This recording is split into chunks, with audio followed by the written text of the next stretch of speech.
Ma'am IUI, IVF, ICSI ఈ 3 procedures అసలు ఏ పేషెంట్స్‌కి అంటే ఎలాంటి వాళ్ళకి ఎలాంటి ప్రొసీజర్స్ అనేవి యూజ్ చేస్తారు? ఆల్ డిపెండ్స్ అండి. యాజ్ అ డాక్టర్ హ్మ్. జస్ట్ మీ ముందే ఒక పేషెంట్ వచ్చారు. వాళ్ళేంటంటే ఫస్ట్ వాళ్ళ కజిన్‌కి ఫస్ట్ మంత్‌లోనే చిన్న టాబ్లెట్స్‌తో ప్రెగ్నెన్సీ వచ్చేసింది. 3 మంత్స్ తర్వాత ఇంకొక కజిన్ తీసుకొనొచ్చారు. వాళ్ళకి 2 మంత్స్ చిన్న టాబ్లెట్స్‌తో ప్రెగ్నెన్సీ వచ్చేసింది. ఇప్పుడు నలుగురొచ్చారు. హ్మ్. వాళ్ళ ఫ్యామిలీతో. ఈ మేడం దగ్గర చిన్న టాబ్లెట్స్‌తో ప్రెగ్నెన్సీ వచ్చేస్తుంది. ఓకే. యాజ్ అ డాక్టర్ మాకు కూడా అది హ్యాపీ హ్మ్. వినంగానే. ఓహ్!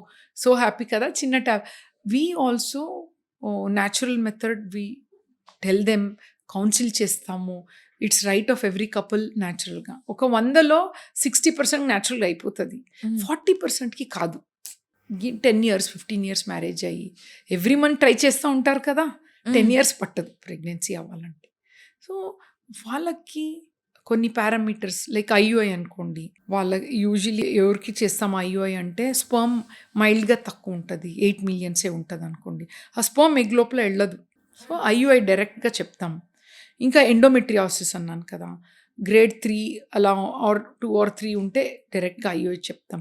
కొందరు టాబ్లెట్స్ ఇచ్చి 6 మంత్స్, 1 ఇయర్ తర్వాత కూడా కావట్లేదు న్యాచురల్‌గా. వాళ్ళకి కూడా ఐయుఐ అని చెప్తాం. హ్మ్. ఇంకా కొందరు sexual disorder husband and wife కలవటంలోనే ఇష్యూ. ఓకే. అసలు ఒక పేషెంట్ వచ్చారు. 6 ఇయర్స్ మ్యారేజ్ అయ్యి ఫ్యామిలీకి ఎవరికీ చెప్పలేదు. కలవటంలో ఇష్యూ. ఇద్దరు మొహమాటం. హ్మ్. మా పేరెంట్స్ తెలుస్తది.